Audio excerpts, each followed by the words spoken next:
Hey everyone, welcome to today's video in which we are going to compare Nio stock compared to Xpeng. I would say there's a lot of similarities and a lot of potential challenges when it comes to Nio specifically, but starting with the positives, thanks to one of our followers here on this channel, I think that some of these news are really excellent. You can see that according to the CEO, the Onvo L90 is really popular amongst people in China. And this is probably looking good when it comes to the deliveries when we go, in the up and coming weeks. Also, there seems to be that quite a lot of interest, not only on a single day, but it's quite a continuous interest over the past 5 to 10 days, which is potentially something that is a little bit different compared to maybe a lot of the previous launch from Nio.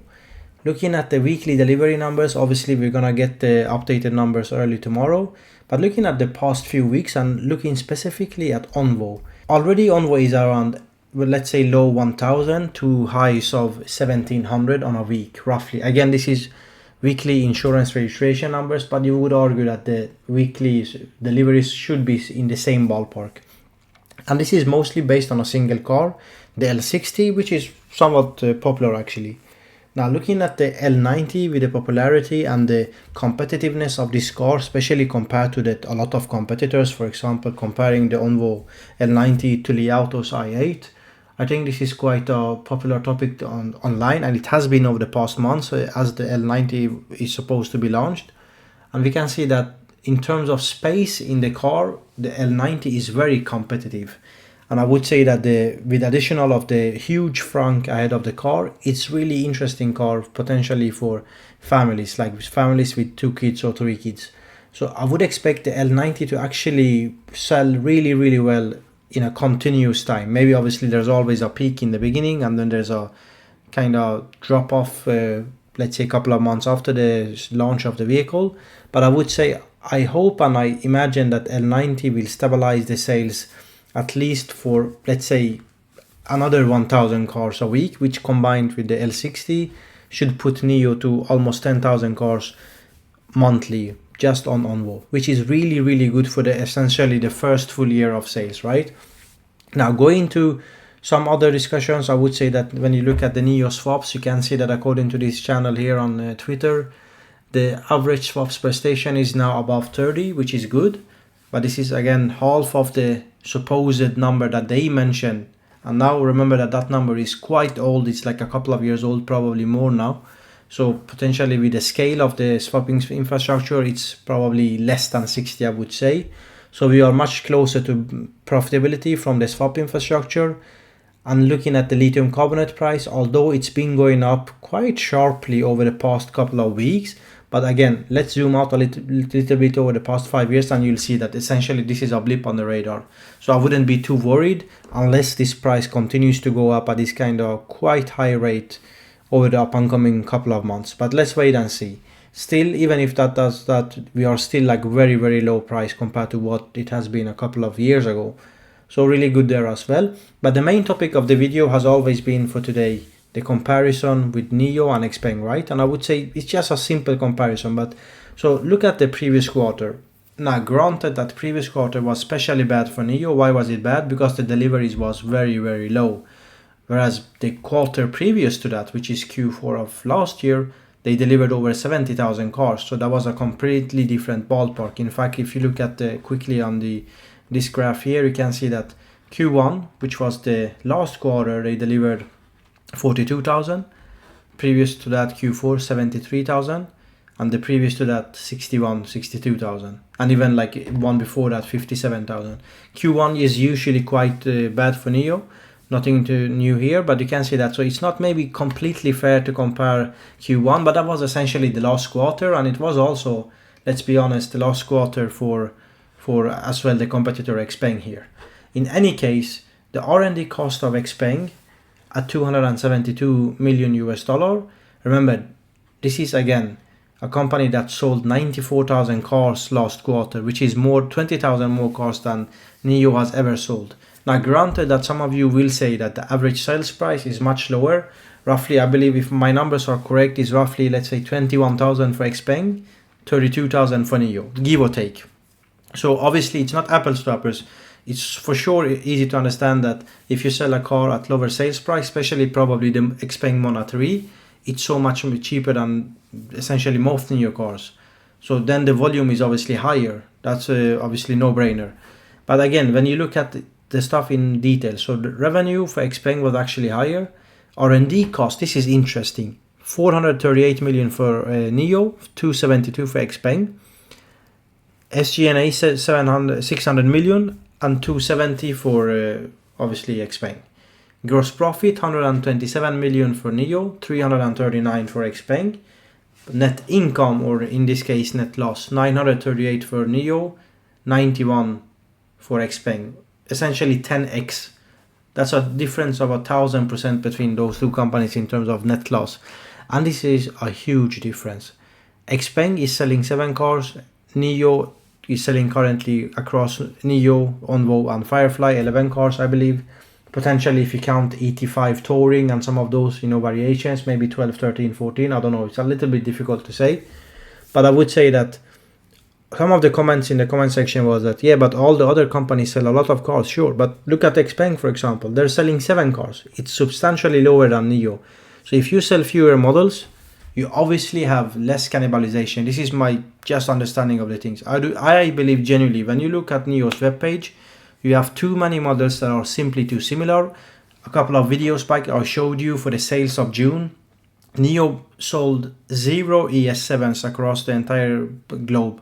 So they sold 0 ES7. So why do you have this many models when a lot of them sell at best 150 or 200 cars a month? I would say that there is a clear trend of cannibalization. In addition to that, I've been talking about the point that when you have this many models at any given time of the year, you have people waiting for the refreshed model, right? The facelift for 2023, 2024, 5, 6, 7. So at any given time, the potential customers is waiting, oh, let me wait for the autumn or the, 6 months ahead when the updated ES7 is going to come out, or whatever, 89 or whatever it could be, right? Xpeng will have less cannibalization and less time or less potential customers waiting for the facelift model every single year. So I think this is like a self-inflicted damage to some degree. But then again, don't take this discussion here now and think about it as if I'm completely negative on Nio. I'm telling you that Onvo, I actually genuinely think that Onvo deliveries is for now look really solid, knowing that the interest in the L90 is really, really large. Probably going to have 10,000 deliveries very soon on Onvo on a monthly basis, and maybe even 15 by end of the year, right? So again, not everything is negative, and I do believe that the management finally have accepted that they simply have to pump the brakes when it comes to cost and all this kind of stuff. But even if you compare the latest quarters, again, maybe not fair to take the last quarter because it was so bad for Nio. We know that Q2 is going to be so much better. In fact, if you quickly look at my own numbers for Q2, which is not fully updated as of latest, but look at roughly expectations of 2.6, 2.7 billion in revenue. And I would say that the net income, or in this case net loss, is most likely going to come in around 600 million or so, give or take, right? Which is substantial improvement upon the 938 million net loss in Q1. So if we even take the Q2 expected numbers, right, we would say potentially 600 million net loss. That's still 6-7 times higher than Xpeng. So let's be honest with ourselves. Things in some instances, for example, Onvo is looking good, but they still have a lot to improve. The R&D cost, I would say, is still too bloated, despite cutting down. Remember that they cut down from Q4 of last year to Q1 of this year, $60 million on R&D expenses. Really nice to see over one single quarter, which is 12% quarter over quarter, right? So that's really nice to see.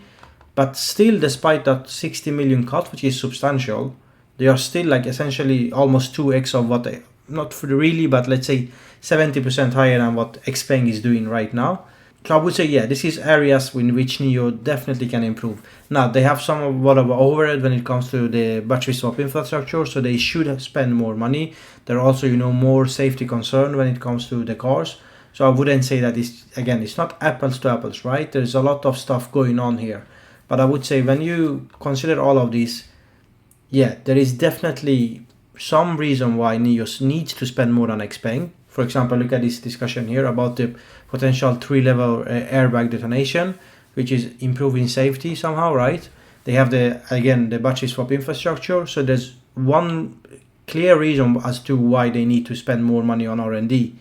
But I would say that would explain part of the money spent, not this amount. Like, part of the reason why they spend so much money is also they have simply too many cars. And if you have too many different models, you need to have too many of every single, R&D person, like be it mechanical engineers, electrical engineers, designers, like purchasers, like supply chain people. There's a lot going into designing a car. I've worked at a car company here, so I know when I tell you, like, with every single additional model, even from ET5 to ET5 Touring, there's a lot of additional cost coming into the picture. They need to get more lean. So let's wait and see. I'm not arguing from the point of fact that Nio is going to be bankrupted anytime soon. But what I'm saying is that with the amount of cash on hand that they had according to the last earnings, right? Look at the cash position they had in Q1 of last year, in Q1 of 2025. You can see that was 3.6 billion. I believe they raised like 500-600 million during that quarter, or maybe in Q2. So let's say that they have 4 billion. It's not a whole lot of money for a company that potentially burns 600-700 million every single quarter, right? So there is risk of this company diluting again, especially if the management gets, any fancy ideas like the Nio phone 2.0, whatever it could be, right? So let's, again, take my explanation here for what it is. I'm not telling you that Nio is bankrupted. I'm not telling you that this is potentially not one of the best companies in the future. But I'm telling you, be careful of when you decide to invest in this company. You might be better off to look at other companies right now and then come back 6 months from now, 9 months from now, and reevaluate your, obviously, investment in Nio. But still, I'm going to continue follow this company. And even myself, like, if I'm starting to see, like, I want to see hard facts now. We are way gone past the times where we could believe what the management is saying. But if Q2 is showing great promise in terms of the earnings, and especially the guidance for Q3, then even I myself might potentially add more to my position. So in any ways, I would say that this is probably a better explanation of my ideas on Nio stock. I'm not trying to be negative. I'm just trying to warn potential investors that it might still be quite a lot of bumpy road ahead. But in any ways, thanks for your time and appreciate your comments, and see you in the next one.